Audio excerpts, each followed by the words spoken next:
Everyone. Welcome to those of you who are here in the room, and welcome to everyone joining us on the live stream. I'm Reverend Adrienne Thorne, the senior minister here at Riverside Church, and I just came to welcome you.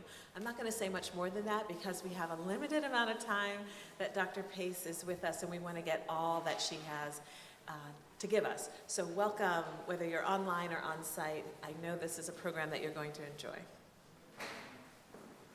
Ms. Linda Lewis is going to come and introduce our speaker. We are co-hosting this event with the Business and Professional Women's Club.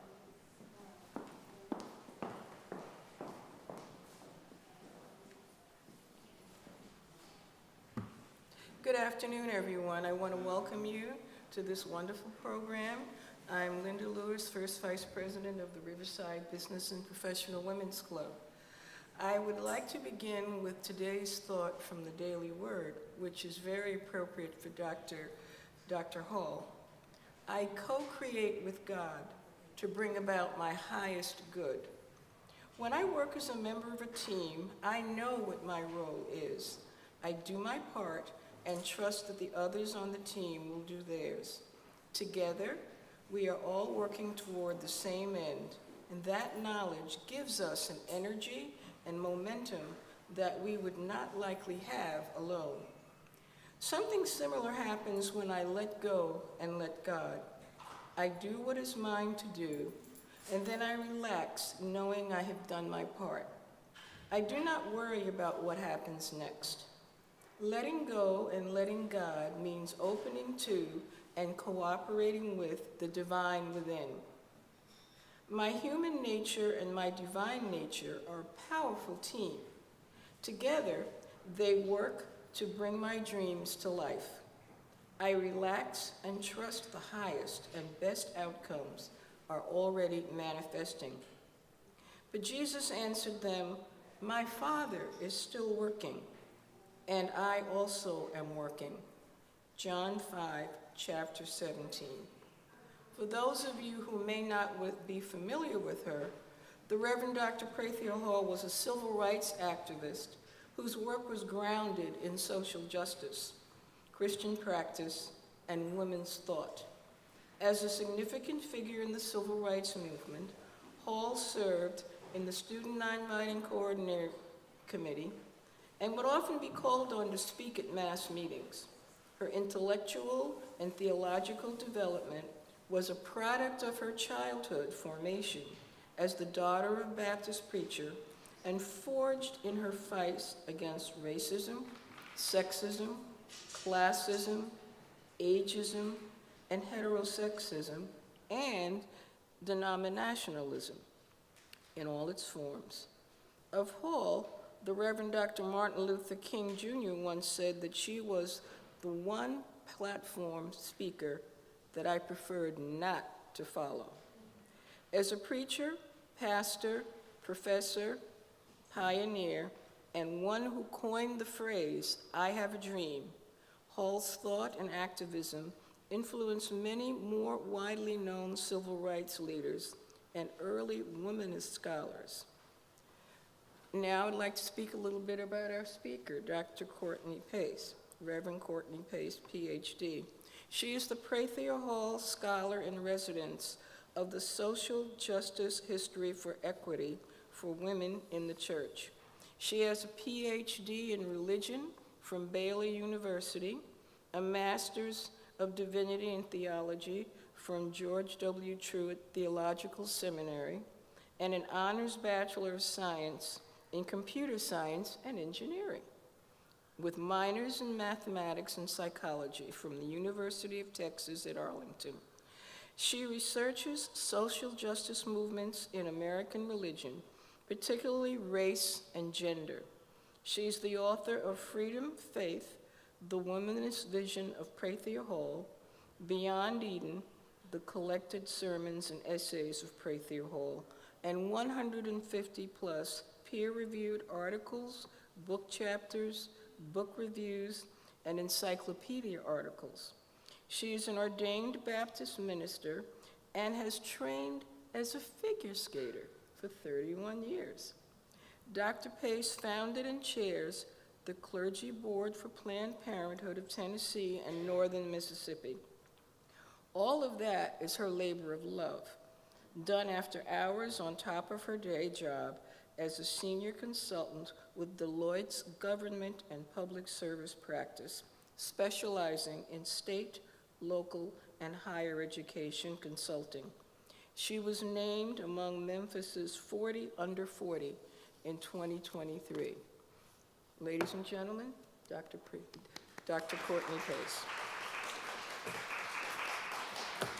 And the books are available for purchase in the bookstore downstairs, and here are a couple of samples.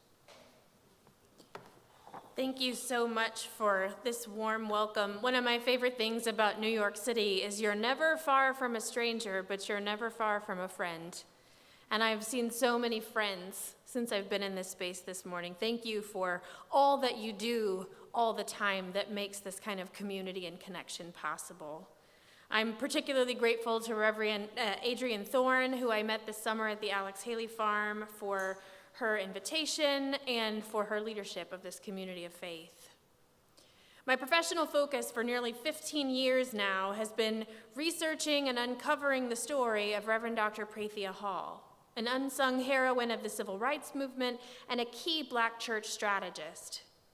Few have heard her name, but let's make that right today. When I started this work, a Google search yielded a few dozen results, mostly duplicates of each other. Today, because of my research and the scholastic and ecclesial curiosity it has sparked, over 28,000 results appear. And this just in, the annual summer gathering of the Children's Defense Fund at the Alex Haley Farm is now known as the Hall Proctor Institute.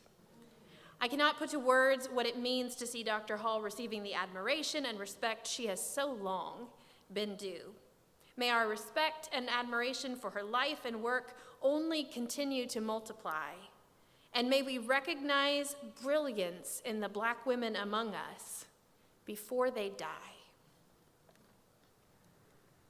I've always felt like an insider and an outsider at the same time, just about everywhere I go, and my research is no exception.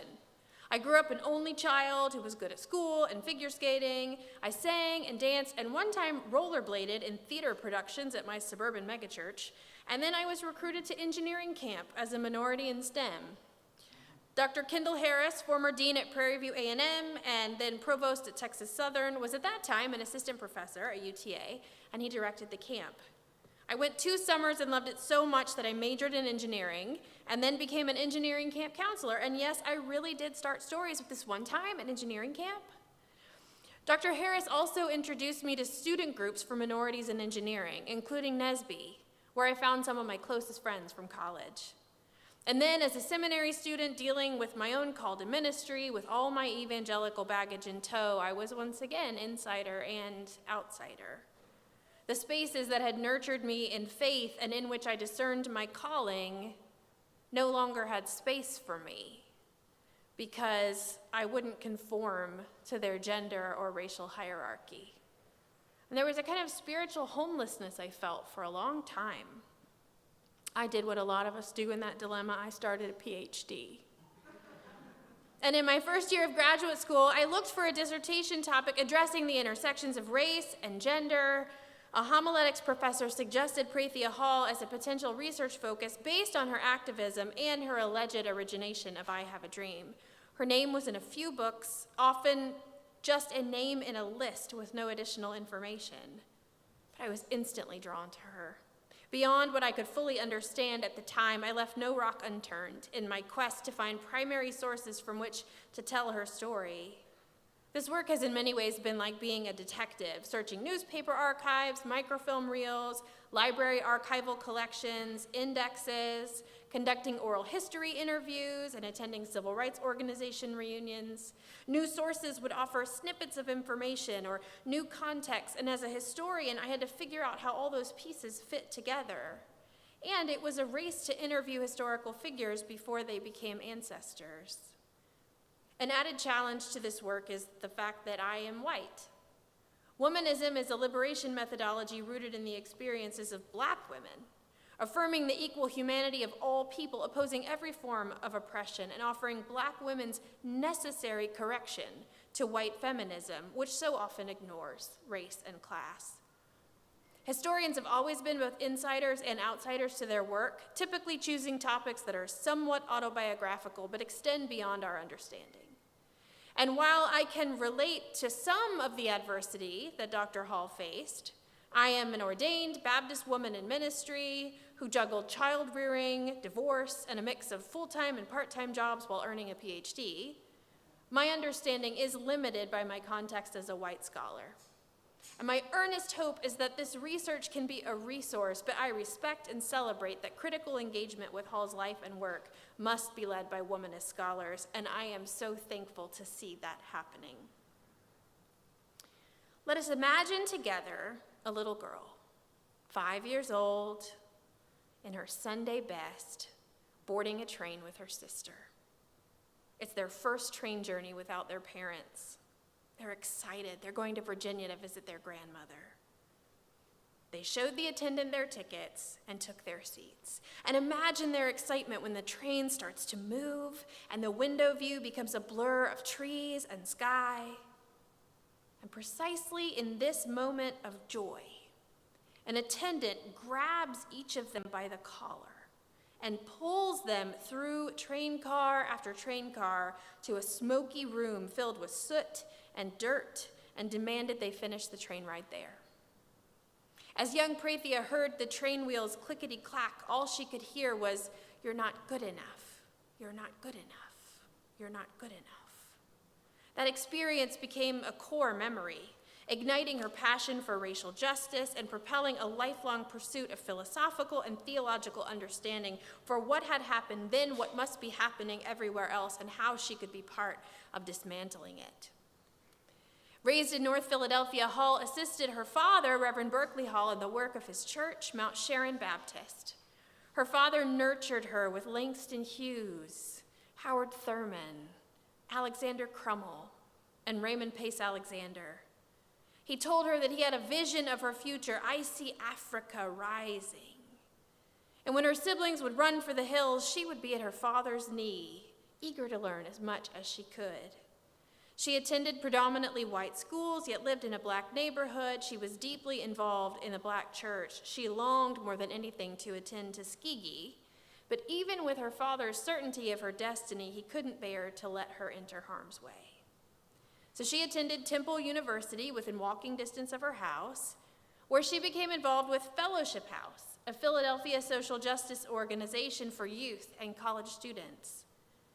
And it was through Fellowship House that she learned the philosophy of nonviolence. She joined sit-in demonstrations along the North Shore, which was the northeastern complement to the Freedom Rides, and she had her first exposure to SNCC. This is also where she met King, who was then a seminary student in Philadelphia, also involved in Fellowship House.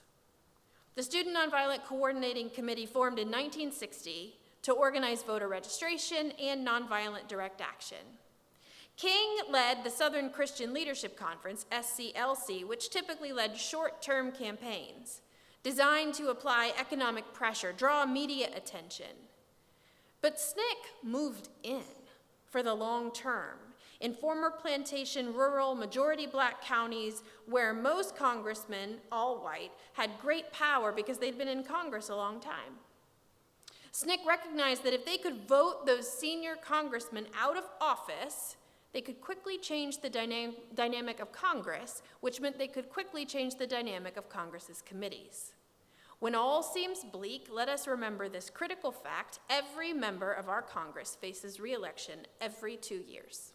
May we all vote, and may all of our votes be counted. While she was in college, her father died in a tragic trolley car accident, February 1960, within a week of the Greensboro sit-ins. The combined impact of grief created a momentum Hall could no longer deny. She had to go south. By 1962, she had finished college and made her way to SNCC in Atlanta. In Hall's second week there, she was recruited to work with Charles Sherrod, who led SNCC's project in Albany. It's Albany, New York. It's Albany, Georgia. Thank you, Kyle. SNCC workers, called field secretaries, canvassed door to door to talk with the local people about registering to vote, building trust and acknowledging the associated physical, social, and economic consequences. Hall noted that people were rightly skeptical of them and sometimes took weeks to trust SNCC workers because people would just come up missing, or they'd be found floating in the river just for asserting their personhood or trying to register to vote. Hall spoke often in mass meetings, and Sherrod frequently selected Hall to speak on behalf of the Southwest Georgia Project and for fundraising. In interviews with SNCC colleagues of Hall, the first thing everyone mentioned, was amazement at her captivating presence, that she was a powerful speaker beyond what they had ever seen from a young person. There was something about her that stopped you. And even those who were not religious relayed feeling spiritual stirrings around her. Something about her oration and demeanor invited them into the sacred. SNCC historian Wesley Hogan described Hall as one of the movement's most powerful young preachers and listed her with James Lawson and Martin Luther King Jr. as leaders of the Black church in the 1960s. One of the most influential aspects of Hall's leadership was her guidance in training new SNCC volunteers. Her unique background prepared her for the challenges that SNCC workers faced in the rural South. She was raised in the North by parents from the South. She was a Black woman educated in white schools, but she knew Black church traditions. She could educate all these well-meaning Northern white college students about how to survive in Southern Black culture, what kinds of etiquette and propriety they needed to practice, not only to help them better connect with local people, but to help them survive. She stressed the importance of behaving according to Southern social mores, finding that healthy balance between embodying the beloved community without needlessly putting people in danger. Hall was key in preparing SNCC volunteers to adapt to the psychological realities of working in the overlay of terror and violence of the rural South. I live in Tennessee. I can tell you it's much the same, living with the reality that at any moment, at any time, someone could kill you. If a car was heard too late at night, everybody just froze because they didn't know whether it was friend or foe. Did you know that SNCC workers slept on the floor because night riders would shoot at bed level? Hall taught SNCC workers how to manage their fear. Locked in infested jail cells, they sang freedom songs for survival. Hall explained when fear was so real and so powerful, we could taste it. We would sing those songs. That was where the community was. Jailers would demand silence, but she knew they were being heard, so they would just sing louder and longer. Black joy always bothers folks. Hall often spoke of the power of the movement music as a lifeline, a source, a well from which we could draw courage and strength in the face of imminent danger. And with those forces of death, with their guns loaded and often drawn, surrounding you, taking down your name and your license plate number, to be able then to sing, she said, it's almost like you're gulping for breath in the face of fear. Breathe with me if you know this one. I woke up this morning with my mind, yes, it was stayed on freedom. Oh, woke up this morning with my mind, yes, it was stayed on freedom. I woke up this morning with my mind, yes, it was stayed on freedom. Hallelujah, hallelujah, hallelujah. Well, walk, yes, walk, well, walk with my mind on freedom. Walk, yeah, walk, well, walk with my mind on freedom. Hallelujah, hallelujah, hallelujah.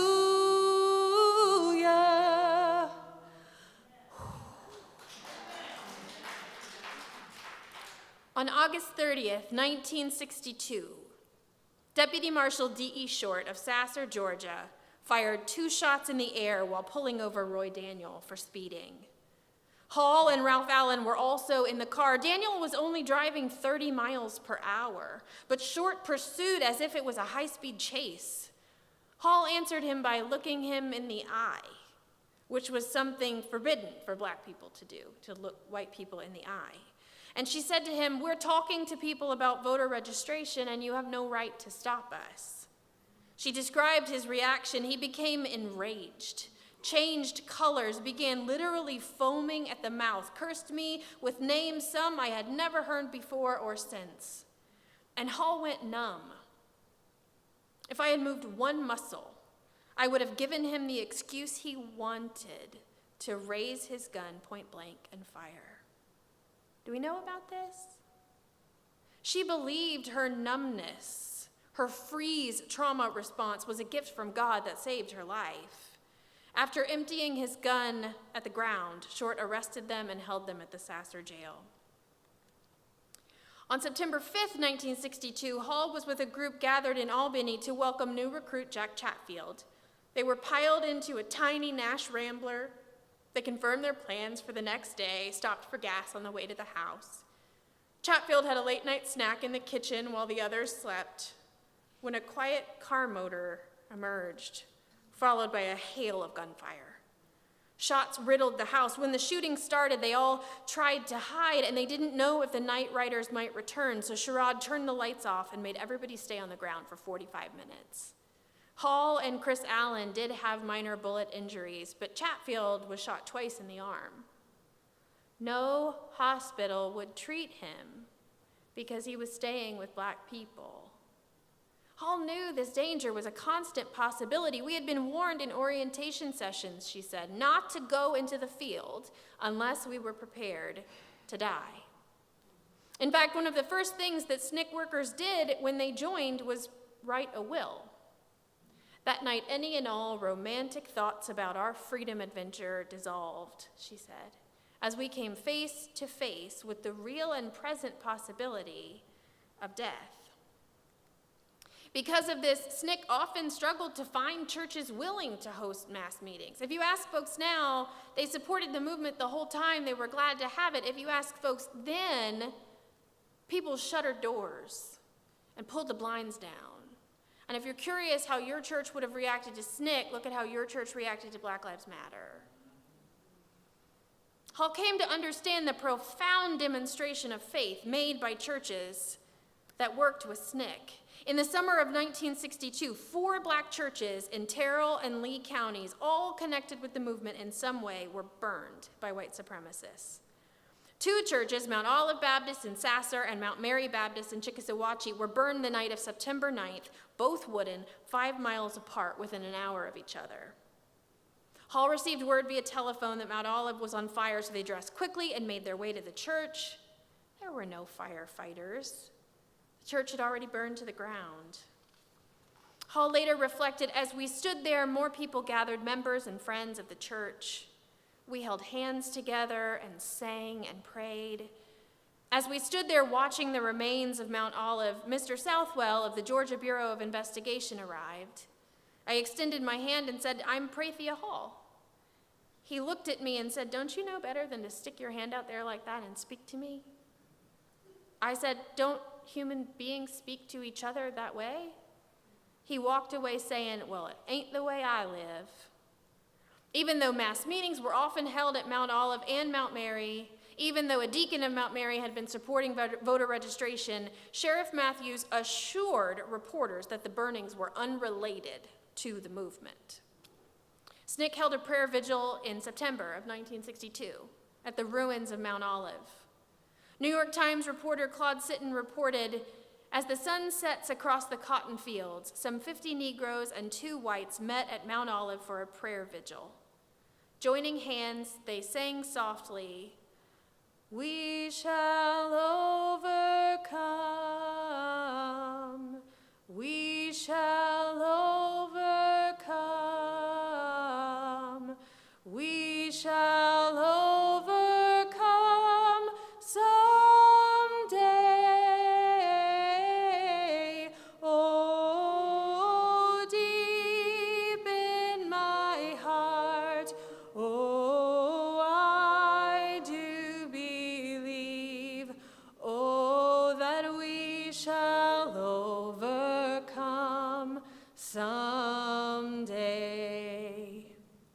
wisp of smoke rose from the ashes of the church. The whites in the automobiles that shuttled slowly past looked on and said nothing. After the song, Hall led the group in prayer. "Lord, help us keep our heads up," Miss Hall said, her voice breaking. "Help us, Lord, as Mount Olive, Shady Grove, and Mount Mary churches rise again out of the ashes. Lord, we're going to be free. We want our children to be free so we don't have to grow up with their heads bowed." According to the testimony of those present throughout the prayer, Hall repeated the phrase, "I have a dream," of her vision for racial equality and justice. And although Sitton did not include her entire prayer, he was obviously moved by the power of her words to record significant portions of it. Sitton didn't include anything from what King said at that vigil, nor did Sitton customarily quote prayers. Given that Hall and Dr. King knew each other through Fellowship House in Philadelphia, come to think of it, it was also where he first learned about nonviolent direct action, from visiting speaker Morehouse President Mordecai Johnson. And they shared similar theological and philosophical convictions about the movement. There's little surprise that King recognized Hall's giftedness as an orator and a movement leader. King and Hall grew up in Atlanta and Philadelphia, respectively, as the children of preachers educated in predominantly white schools and even participated in debate competitions.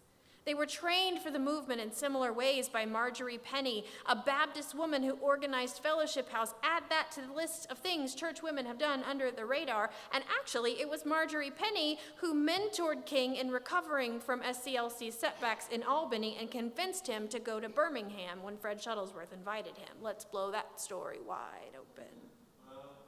Hall and King interacted on numerous occasions throughout the Albany Project, including the first anniversary celebration in 1962, for which they were both speakers, and the 1962 prayer vigil following the church burnings. They continued to share speaking platforms as long as Hall was in the movement, and King referred to Hall as the one platform speaker I prefer not to follow. Making the most of an opportunity for old friends to catch up, Hall rode with King to the Atlanta airport after the vigil, and it was during that car ride that King told Hall how much he liked the way she used "I have a dream" as a repetitive rhetorical device. He asked her if she minded if he started using that, and she gladly agreed. She later reflected, "He had a few of my lines, and I had a few of his." They preached together often, including at a Methodist church in Chicago on August 27, 1963, the night before the March on Washington.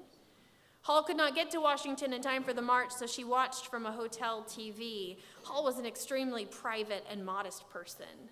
She never would have been one to boast such a claim to fame.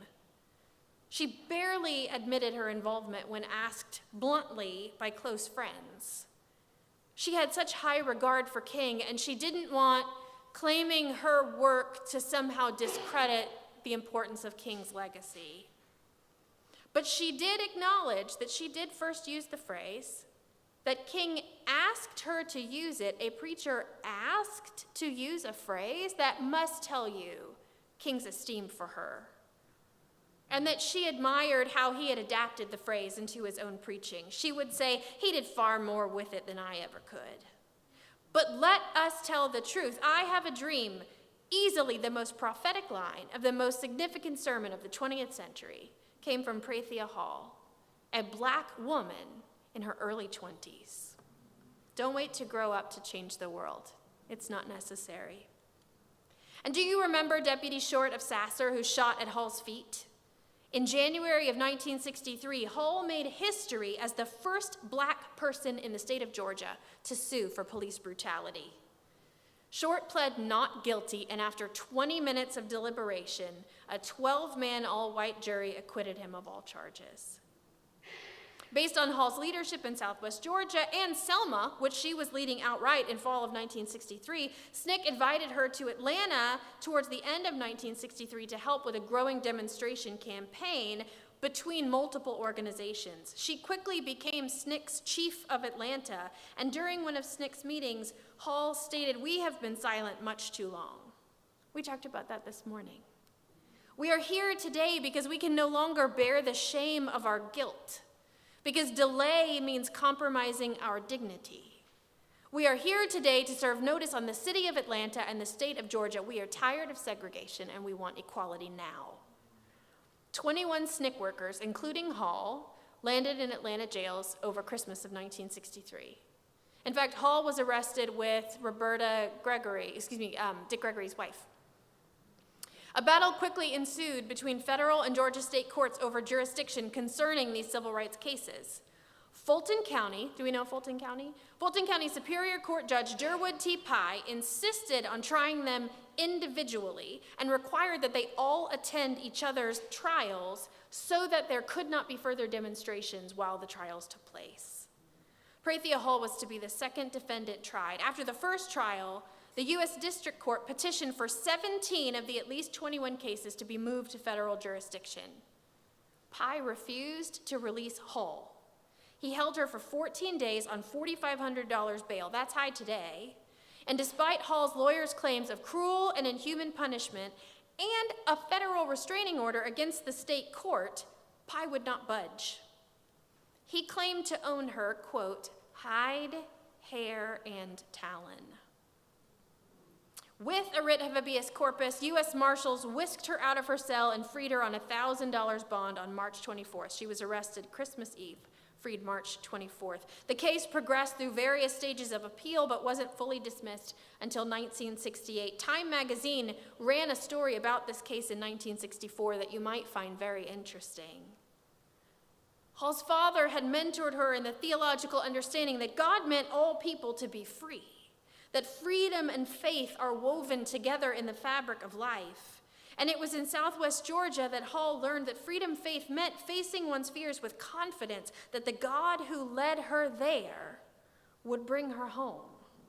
Hall was by no means naive to suffering when she arrived in Georgia, but her experiences there contextualized her understanding of freedom faith, and her extended incarcerations added rich hues to her theology. You can never appreciate the peace, the solace, the quiet, appalling silence, she said, unless you've been in jail for a just cause. There is such a purging of the soul that you feel as though you have been relieved of all your sins. The burdens of the world have been taken off of you. Hall praised the courage and resilience of generations of Black people who had survived the brutality of slavery and Jim Crow, and they survived by freedom faith passed from one generation to the next. You may hear echoes of Howard Thurman in the way she described this. It may cost my job, it may cost my life, but I want to be free and I want my children to be free. So I'm going down to the courthouse and I'm going to sign my name. And I'm going to trust God to take me there, and I'm going to trust God to bring me back. That's freedom faith. Singer Harry Belafonte sponsored a trip for top SNCC leaders to travel to Africa in 1964. Hall and Fannie Lou Hamer were among the 4 women selected. Not only did this visit occur during a major independence movement across Africa, but for the most people in their group, it was the first time they had ever seen a society completely run by Black people. This experience changed them. And certainly so when the group unexpectedly bumped into Malcolm X in Egypt. He was in the midst of his famous Hajj to Mecca and spent time with the SNCC team. And I wonder if the combined impact of his encounter with the white man who shared the camel and SNCC's commitment to operating via the beloved community influenced Malcolm X's decision later in 1964 to welcome white ally partners. Malcolm X was also in Selma in February 1965, 2 weeks before Bloody Sunday. After that day, in 1965, Hall made the difficult decision to return to Philadelphia. Let me tell you why. Once news of the attack reached SNCC, Harry Belafonte chartered a plane to get key leaders to Selma immediately, including Hall. As they triaged care for the wounded at Brown Chapel, remember the hospitals wouldn't treat them, some of the marchers were talking about retaliation. And we can understand. We've seen photos of that day. SCLC leaders tried to squash these notions, I can only assume trying to save lives, by telling the people, if you can't sing I Love Jim Clark, the police chief, and mean it with your hearts, then you won't see Jesus when you die. Hall was appalled by this. She called it spiritual extortion. People need space to grieve, to be righteously angry. She participated in a few engagements with SNCC and the American Friends Service Committee after March, but was back home in Philadelphia before year end. She married her on and off again boyfriend, Ralph Wynn, moved to Roosevelt, New York, and had 2 children. There, she became heavily involved in local activism, particularly around education and job empowerment for women. Though she joined the movement in large part to avoid her call, by the mid-1970s, she could no longer deny her calling.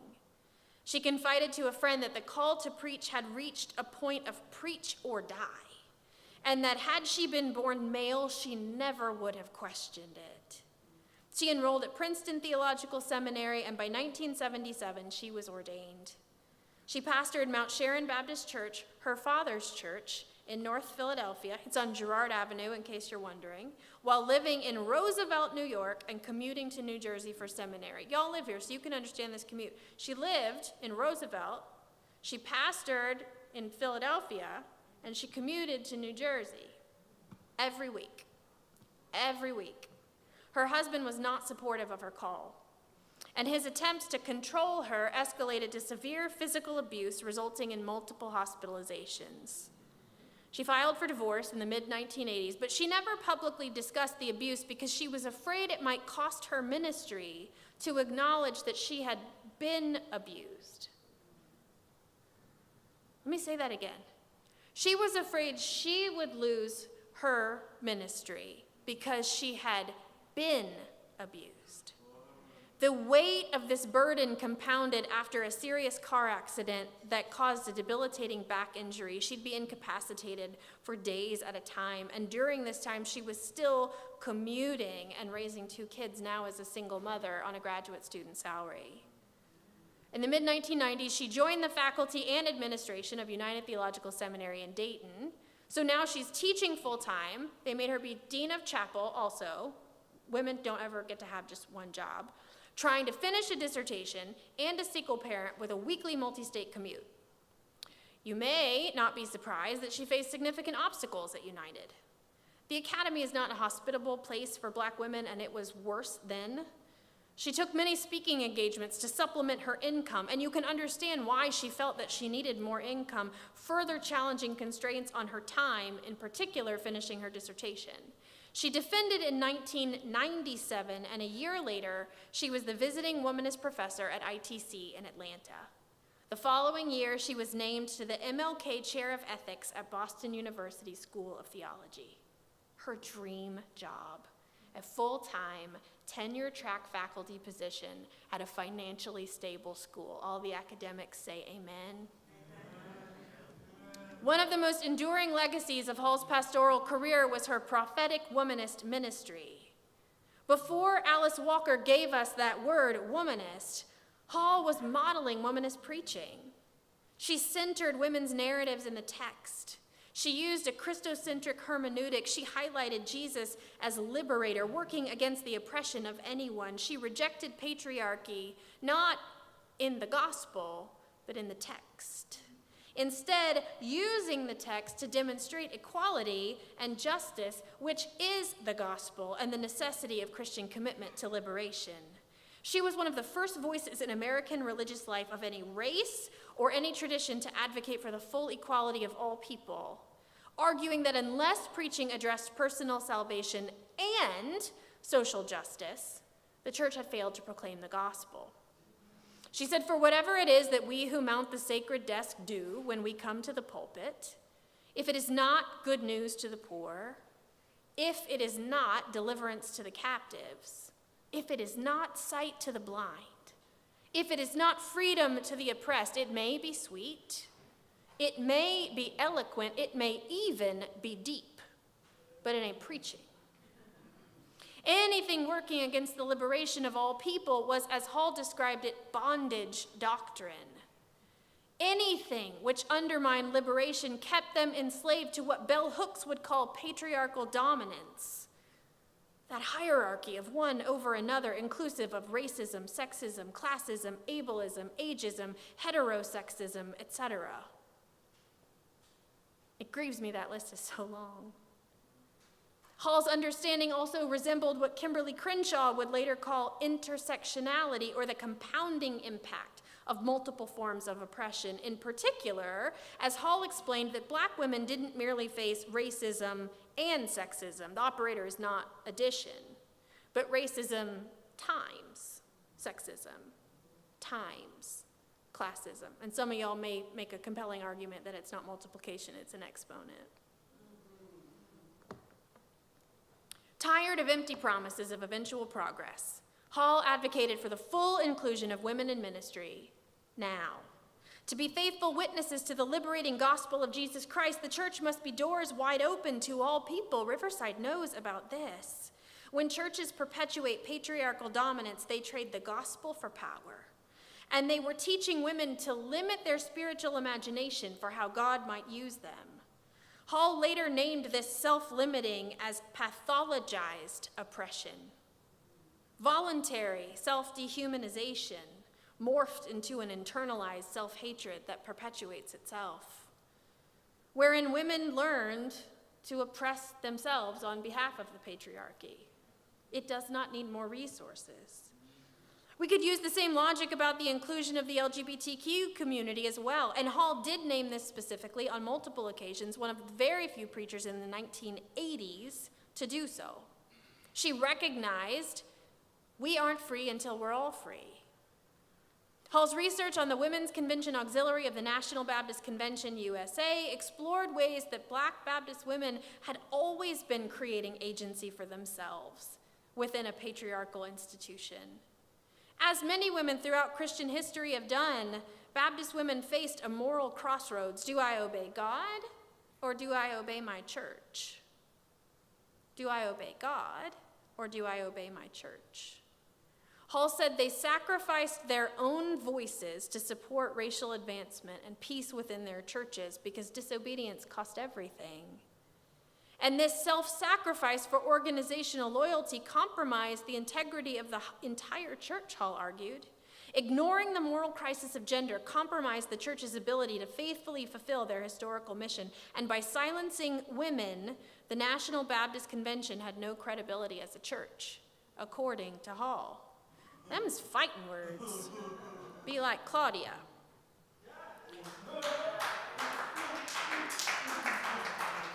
Like women throughout history who have had to make a way out of no way, Hall utilized her positions of leadership to cultivate strategic partnerships. Women work together. As an advisory board leader in the Black Community Crusade for Children, she partnered with Marian Wright Edelman and the Children's Defense Fund to oppose legislation that would harm Black young people and communities.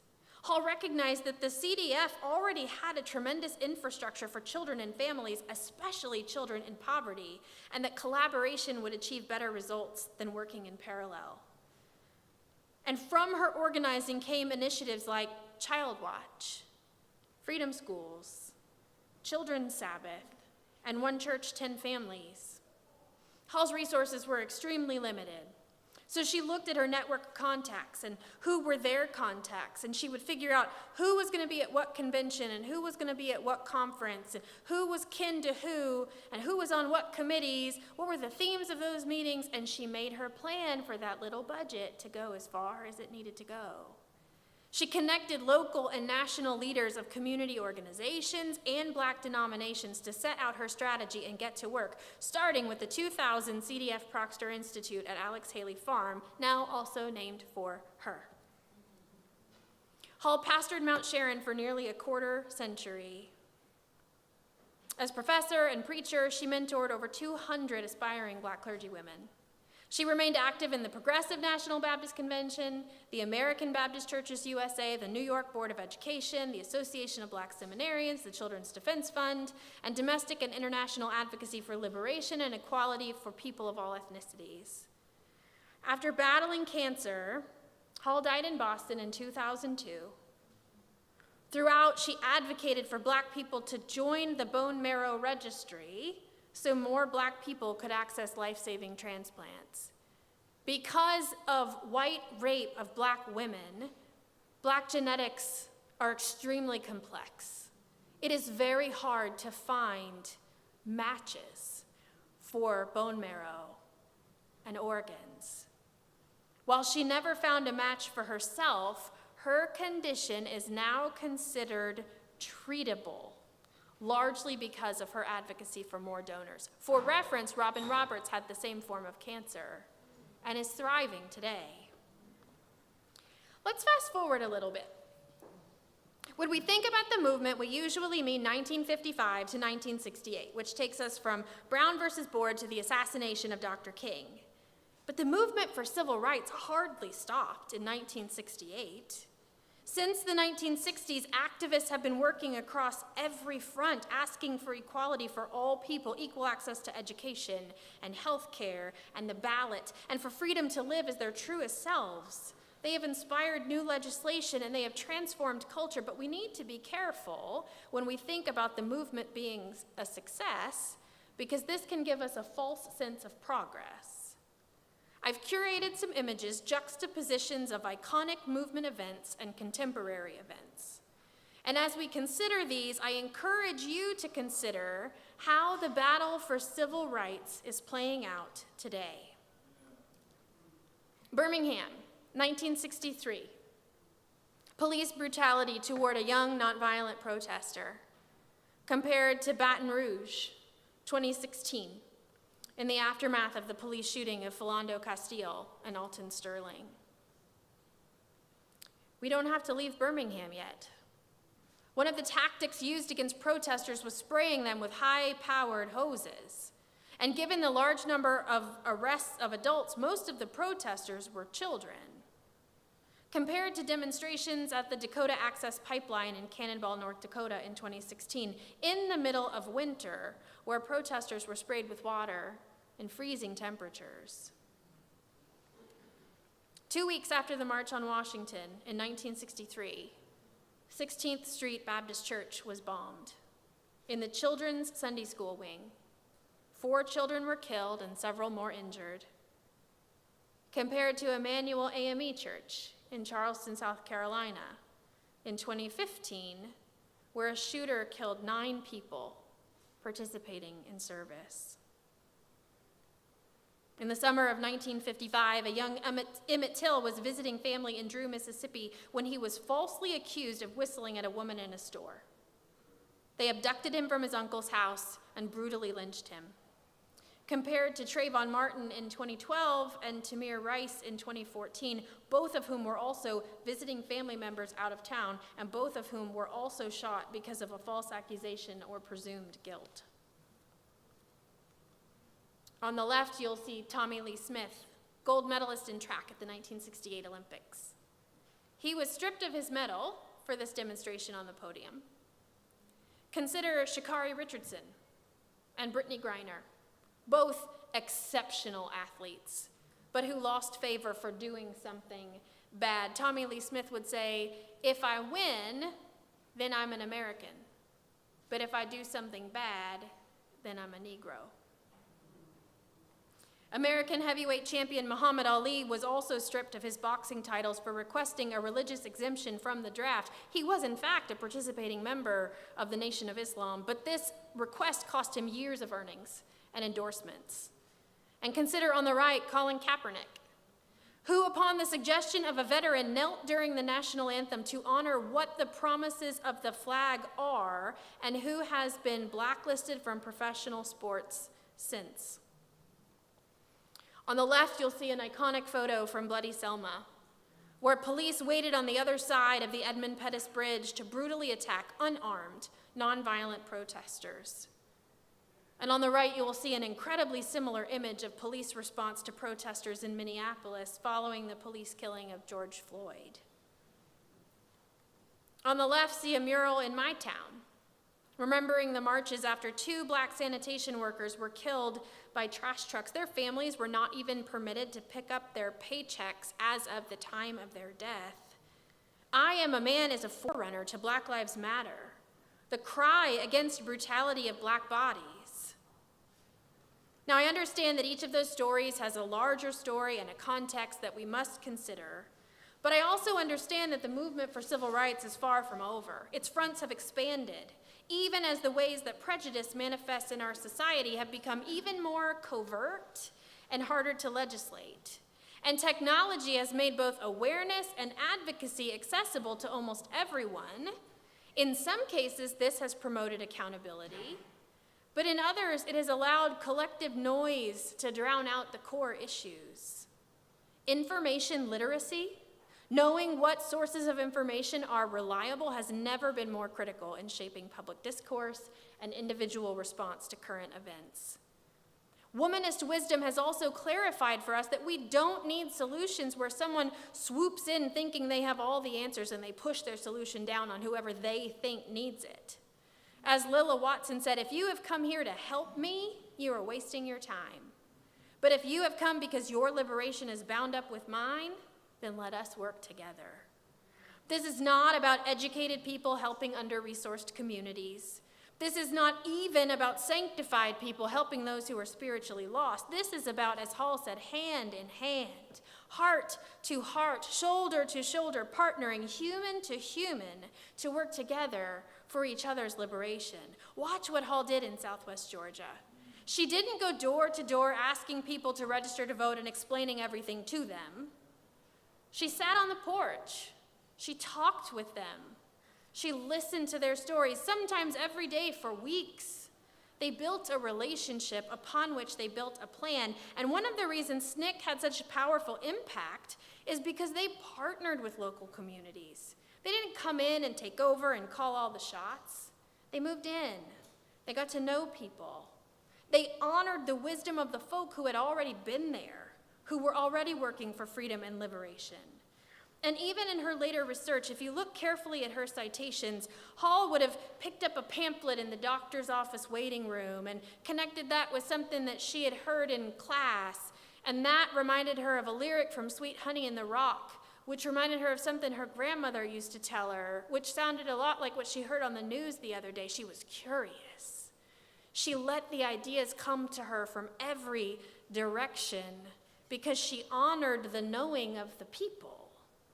Everyone she met might bear part of the answer, and she recognized that interconnected problems need interconnected solutions. Hall's womanist leadership of a liberating ministry, her denominational and organizational leadership, her cultivation of strategic partnerships, and her prophetic power in the pulpit unequivocally qualified her as a pillar of the Black church.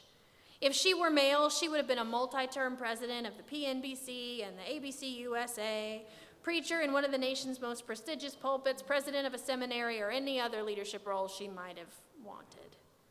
Though she remained limited in many ways throughout her career, her influence on the Black church issued a permanent challenge to mediate the struggles of the people and a resounding prophetic proclamation of freedom, faith, that God equips and empowers those who work for freedom and liberation. Every day, each of us has the opportunity to be part of that movement for human rights, from the way we treat each other, to the decisions we make at work and in our communities, to the way we vote, to where we invest our dollars. We can't do everything, nor is that necessary. It's absolutely okay to know your lane and where is someone else's lane, but let us live by freedom, faith, confident that God meant for everyone to be free, and equally confident that God will equip and empower those who work for freedom and liberation. Let us live as those convinced that the God who leads us down to the courthouse to register to vote, or downtown to join the march, or into the halls of our legislature to speak the truth is the same God who will bring us safely back home. Prathia Hall has so much to teach us if we will but listen. May it be so. Thank you so much.